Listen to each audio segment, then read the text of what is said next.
Welcome to Shaping Freedom with Lisane Basquiat, the podcast where we help you unlock your potential and redefine what it means to be free. I'm your host, Lisane Basquiat. I'm a former corporate executive, a life strategist, and the founder of Shaping Freedom. With a background spanning corporate, artistic, and personal development, I bring a unique perspective to empowering others.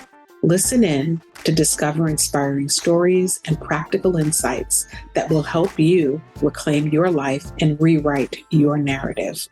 My intention is for you to gain the tools and motivation to be free in your relationships, your communities, and within yourself.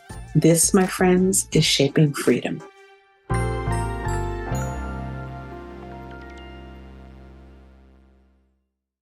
We've just spent 2 days. 2 days. Lots of hours together in this room with lots of people having lots of conversations about different topics. I know. 5 interviews, something like that? 1, 2, 3, 4, 5, 6. Jeez, how do you feel? I feel good. Okay. I feel, I feel complete. I feel like this particular season coming up is comprised of a bunch of new stuff. Yeah.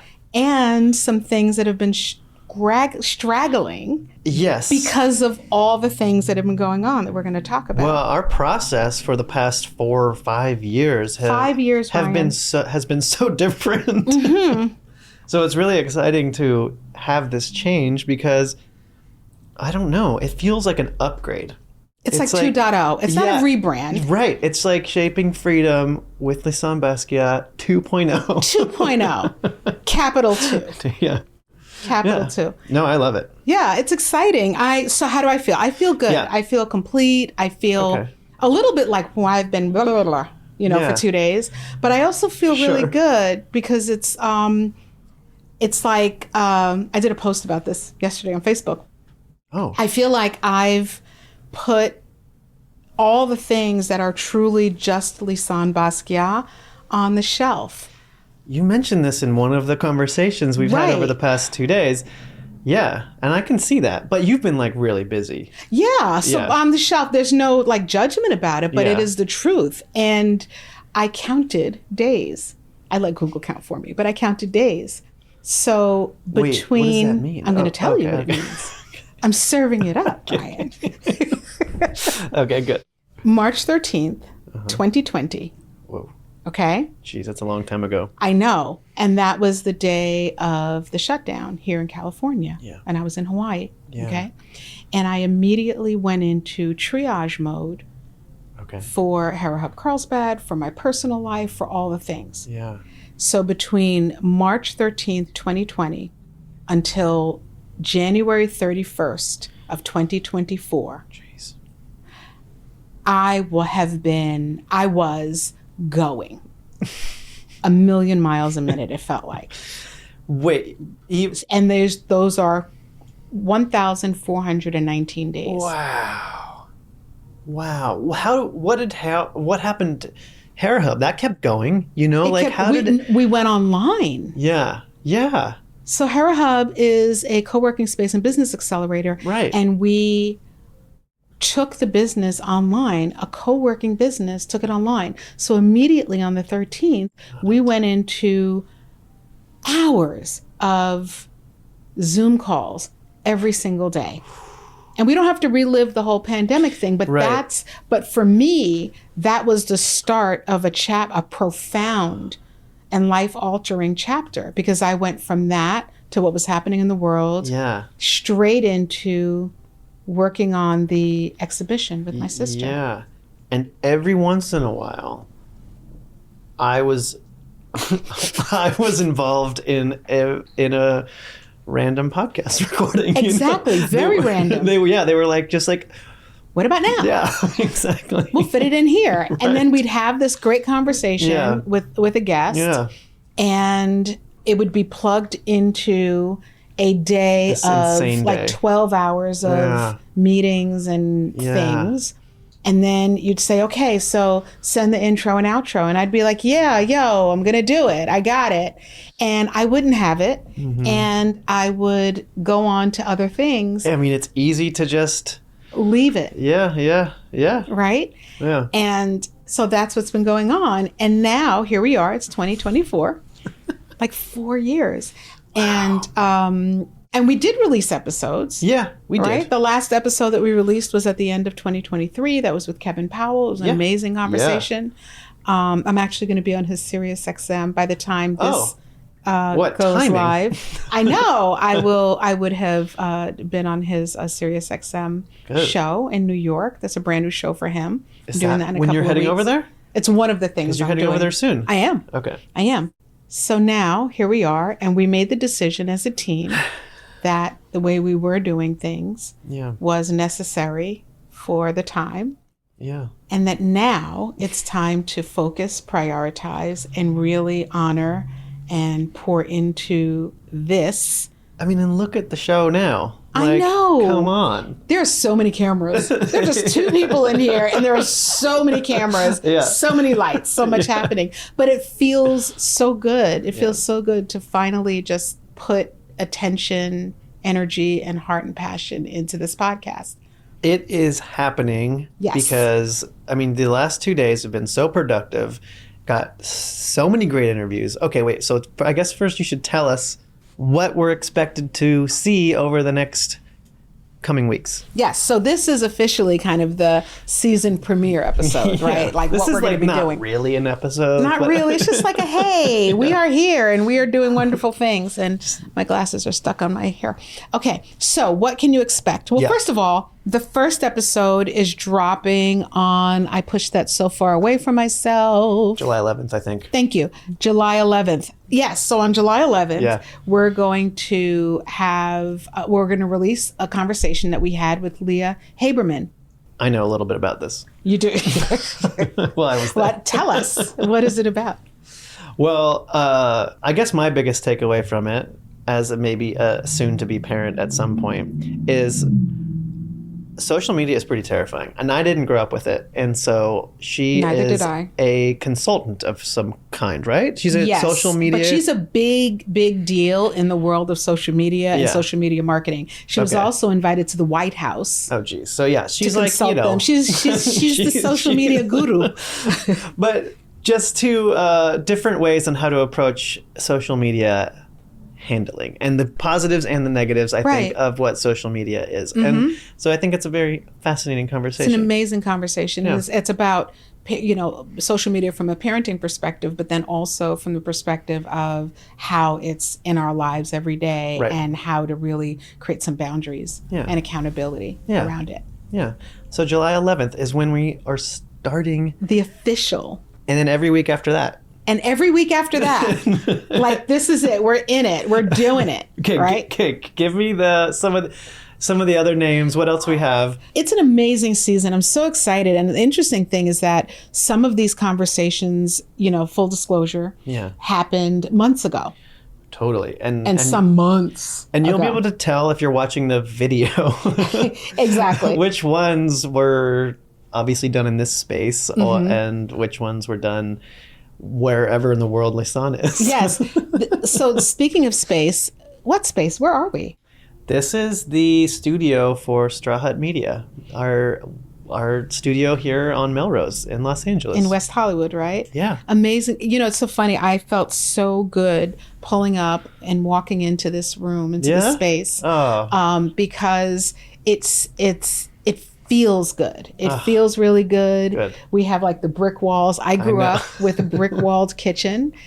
So instantly I felt at home. Like I really, when we created the space, I wanted it to feel homey. You said that. You know, I really wanted it to feel homey. And like this part of it, I think is that feel. And then over there's like the big old podcast table. But I think it still has that feel homey in vibe, there. Good. Yeah, for sure. I love that. I just wanted it to feel that way. I didn't want it to feel like what's the right word? Like a studio. Yeah. You didn't want it to feel cold, right? Yeah, sterile is the word I think I was thinking of, you know? Like just like a sterile just sound panels, studio. Yeah. No, this feels, I mean, look at us. We have like no shoes on, like guests took off their shoes. Yeah. It's a totally comfy space. And I remember when you were looking at the space and we talked about it, and you were like, I'm getting ready to move into the space. I really like it and all of that. And it was really nice to come in and be in this vision that you had for Straw Hut Media. Because Straw Hut Media is also doing the 2.0. Oh yeah, we are growing. And I already need to expand our studio space. Like, people want to, record podcasts. That's here. Right. It feels good. It's it's exactly doing the thing. It's really amazing.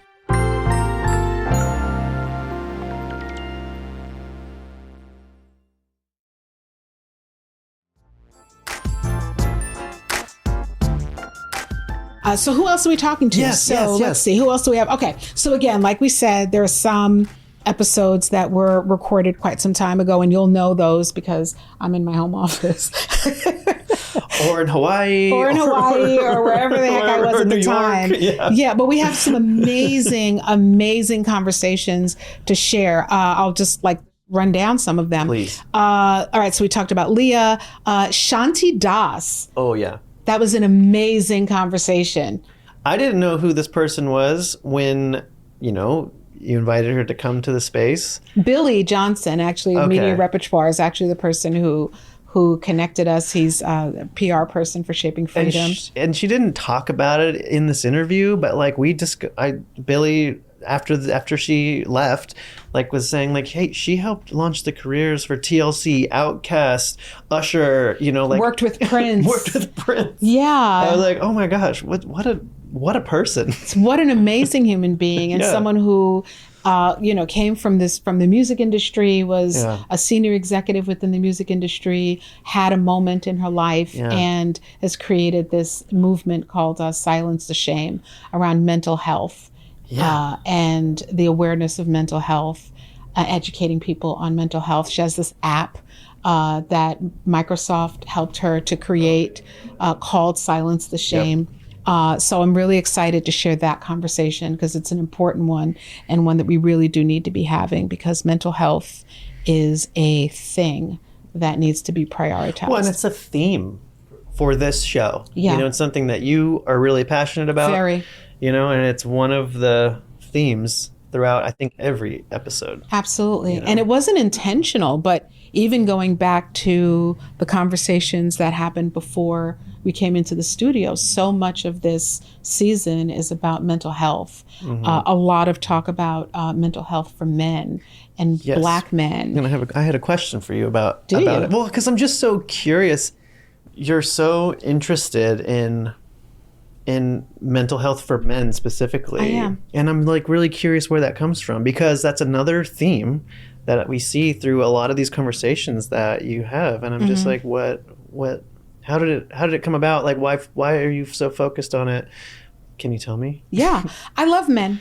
Okay. I love men. I had an amazing father. I had an incredible brother, and have really unique unicorn-like men in my life. I have amazing men in my life. You're one of them. And I think that in the discourse around humans, men and women, and the ongoing conflict between men and women, sometimes we can lose sight of the fact that you can't have the conversation about health and about emotional well-being without including the other part of our human family.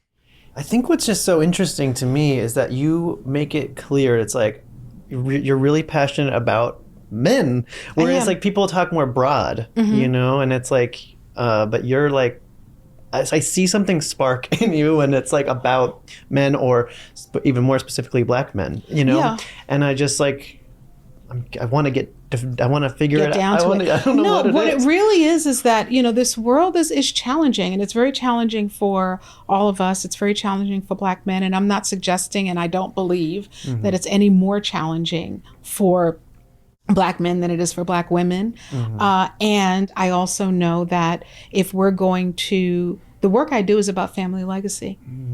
And if we're going to repair our families, if we're going to integrate more and higher quality emotional and mental well-being, we have to do it in concert and in communication with men.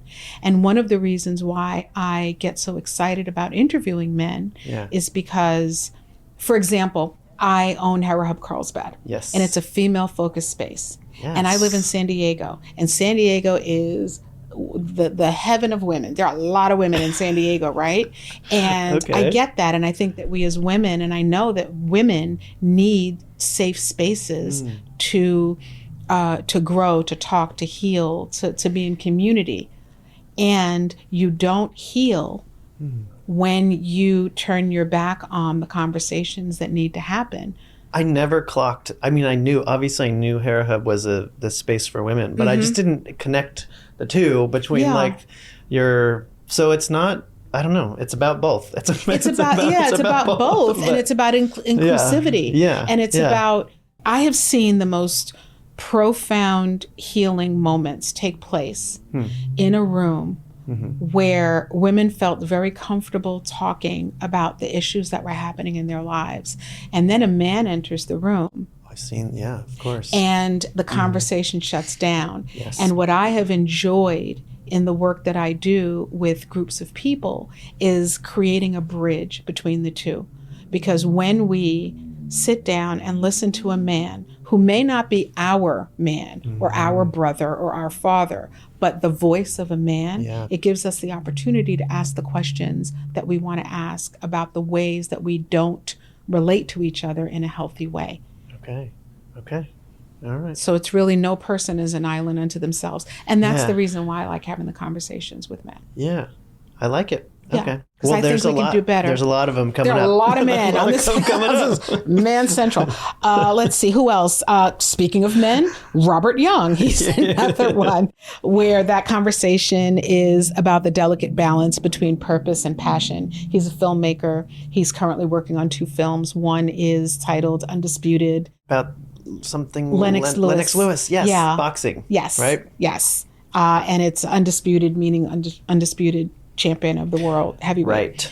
Right. And so he has that film, and then he has another film that's a little more personal to him that he's also working on in parallel. Yeah. And during this conversation, I'm kind of encouraging him to get to that one for sure. Chucky Okobi, who is a former NFL player who turned spiritual and mental guide. He's a Huna brother. That's where you met him? I met him at Huna.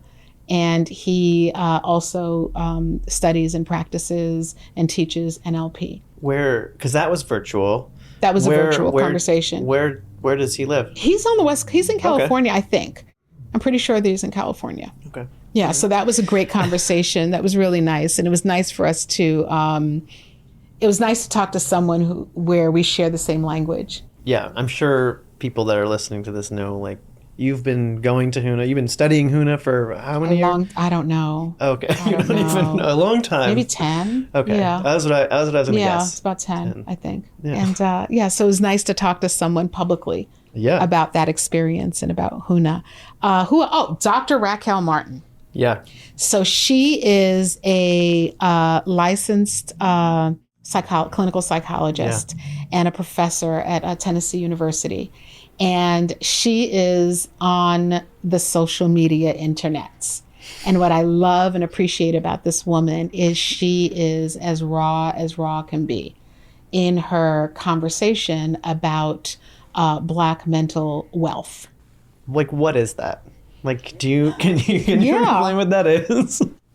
Like a little bit? I mean, I know she's going to go into it probably much further, but what is that? I also talk a lot about generational wealth, and I think that we focus a lot on generational wealth from the perspective of money. What we can give, what gets inherited, what we pass down from generation to the next around money. And I think that there needs to be more focus and awareness that we're passing physical and material items down, but we're also passing emotional and mental patterns, behaviors from one generation to the next. And I believe that we are wealthier when there is a focus on what we're passing down and what we're sharing with the people that we're around. Yeah, you don't really see that a lot, I feel like, anymore. But like, you go to different cultures all over the world, and like, okay, in Japan they're doing this, and I feel like this family does this, and they've been doing it for hundreds of years or something like that. That something is, whatever it is being passed down. And I guess I don't see that ever. It's definitely not something my family does. But you are doing it. You think so? You have to be. There's something that you stepped into adulthood. Yeah. You stepped into adulthood. Sure. With a cloak. Sure. That encompassed everything that is you, Ryan Tillotson, at your core, the being that we're calling Ryan Tillotson. Yeah. And whatever your caretakers flowed to you. Okay, so maybe it wasn't like a purposeful, like, right, that's what I'm saying. So we're passing things along, yeah, whether we intend to or not. Yeah. Right. And one of the topics that we're talking about a lot is burnout, because I've lived through it. And I know I've known how to work through burnout for a very long time. And I've watched myself over the last few years really skirt with burnout. And what I find also is that sometimes the thing that we are so traumatized by as adults, those experiences and moments that we point to are often just moments where we encountered a caretaker who was themselves burnt out.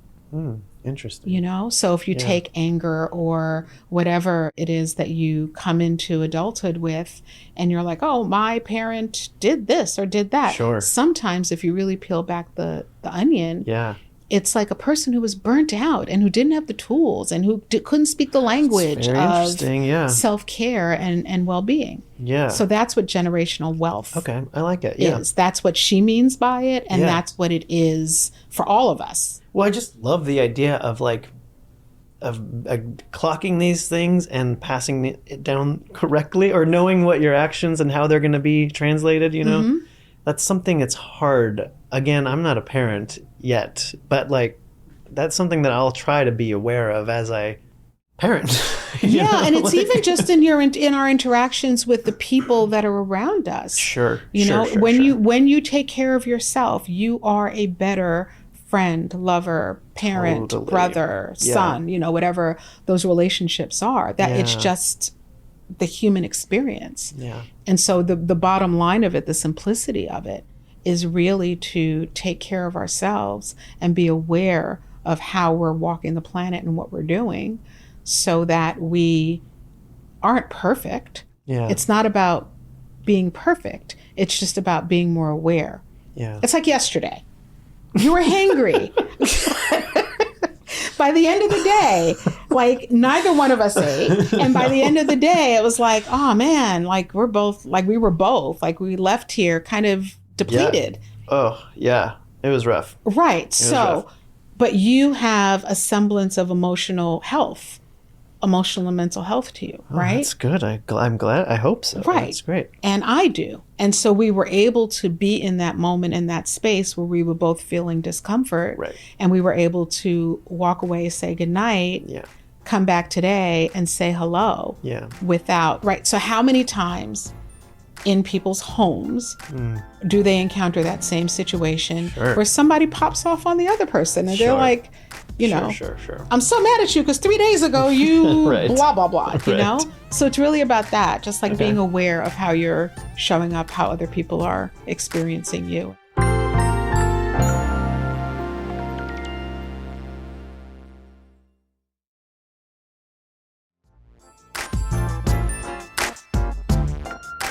Sounds like a similar thing to the Be Greater Than, which I don't know if you're going in order of all the people. But, no, we're just throwing them in there. So this is not the order. You just pay attention, stay tuned for this season. We don't have a number to the season. We should name the season. Oh yeah, interesting. Maybe we'll name the season. Okay, But segue into Be Greater Than. So today we had a conversation with the Be Greater Than team that's comprised of Ashley Everett, Randy Bonds, and Jasmine Harper. And so they've been friends for years. Yeah. Ashley Everett was a lead dancer for Beyonce for 17 years. Still dancing on The Masked Singer or something, right? And Jasmine Harper is also still a dancer. Also. Yes, yeah. And Randy's a publicist. Yeah. And these three people came together to create this. We called it a movement. We decided it's just a movement. It feels like a movement. Yes. And it's around well-being and self-care and taking care of yourself and being greater than whatever fill in the blanks. I loved that conversation. It went on. It's a long episode. Yeah. And to be fair, there's still a piece of it missing. Yes. And it'll be longer. It's going to be a long one, and either get some popcorn and consider it a Netflix and chill episode, or we'll break it into two. We'll figure that one out. But I felt very filled by that conversation because there's so much alignment. You guys all clicked for sure. We did, and there's so much alignment in where they want to help people to be. Totally. And where I want to help people to be. And so there was an incredible synergy there. Great conversation. I can see you guys all working together. I know. I know. And I spoke on a panel at an event they had a couple of weeks ago in downtown LA, which was really amazing. Like, they create great community, great space. Who else? Abby Kamen. That was a really good conversation. I think that's happening sometime in August.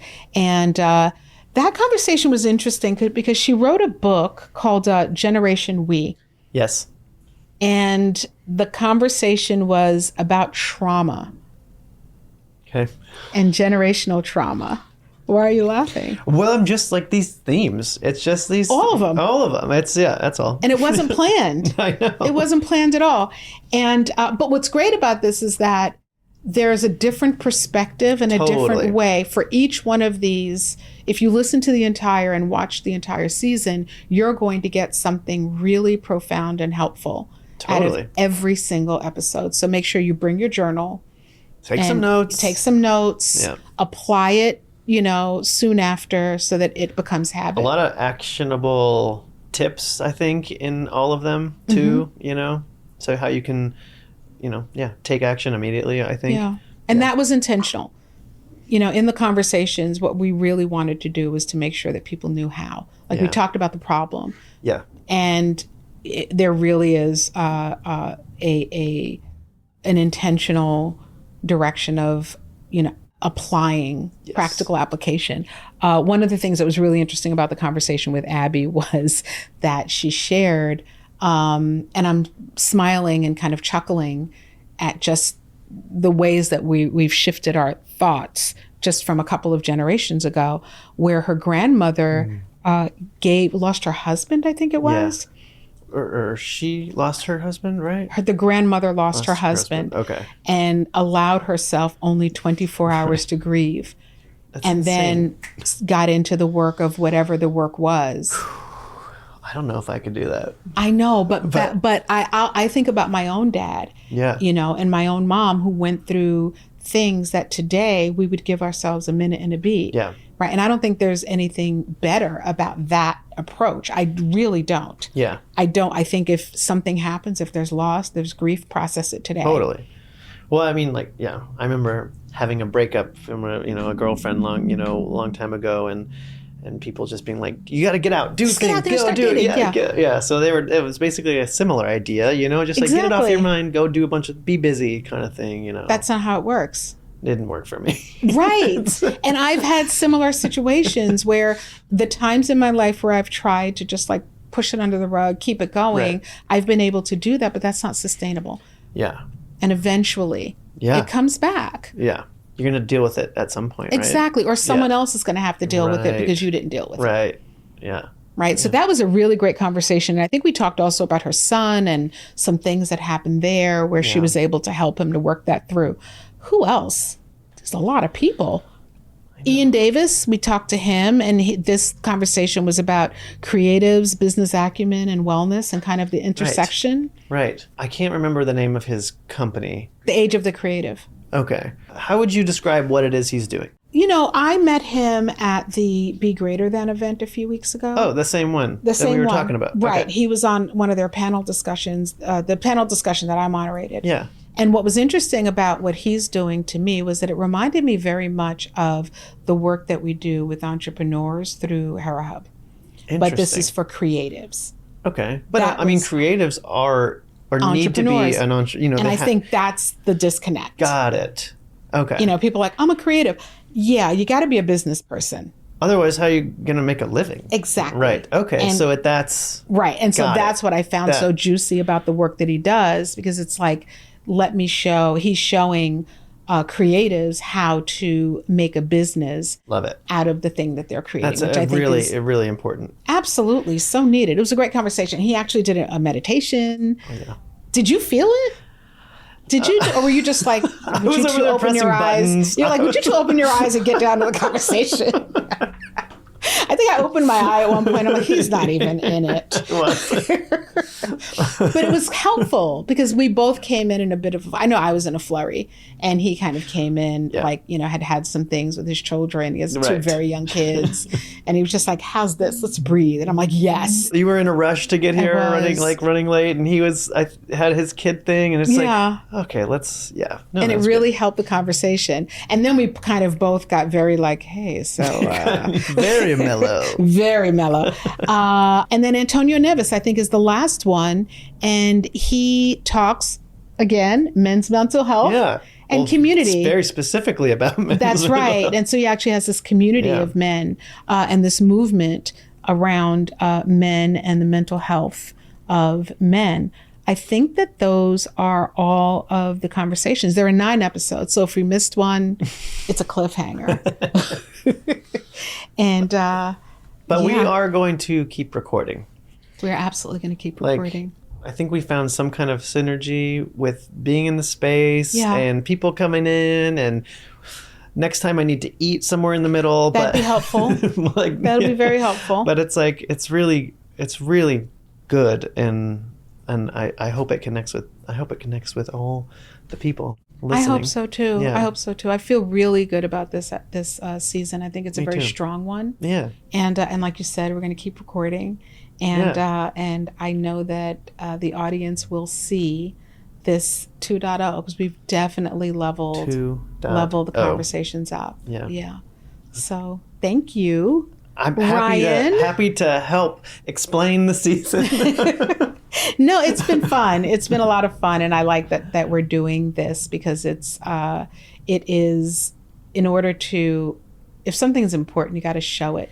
Totally. You have to give it the energy, the time that it requires. And so for all the times that I have flown to all the corners of the world, it felt really good. While I'm a little tired now because it's been a long couple of days, Sure. I feel really happy that I actually invested in this podcast because it is very important. Yeah. And now like this whole conversation started, it's like, it was put on the side and now it can be a focus. That's right. And everyone's going to see that. That's right. Because it's great. Yes. So yeah. July 11th. Leah Haberman. First episode of the season. And then after that, we're all the way through, I don't know. Into September. But we're recording every month. Yeah. So I think we're finally on track. I think we finally found our stride. I know. And what's also amazing, and we talked about this with the Be Greater Than folks, is that I think because we are leveling up and putting our hearts and attention on this, it's attracting. Oh my gosh. Amazing I feel like people. I already am feeling it. I'm already feeling it. Me too. So, yeah. So stay tuned. Thank you so much. Thank you. If you're new, watch out. If you've been here for a while, you're welcome. Thank you. You're welcome. Yeah. So anyway, that's it. All right. Bye. Bye.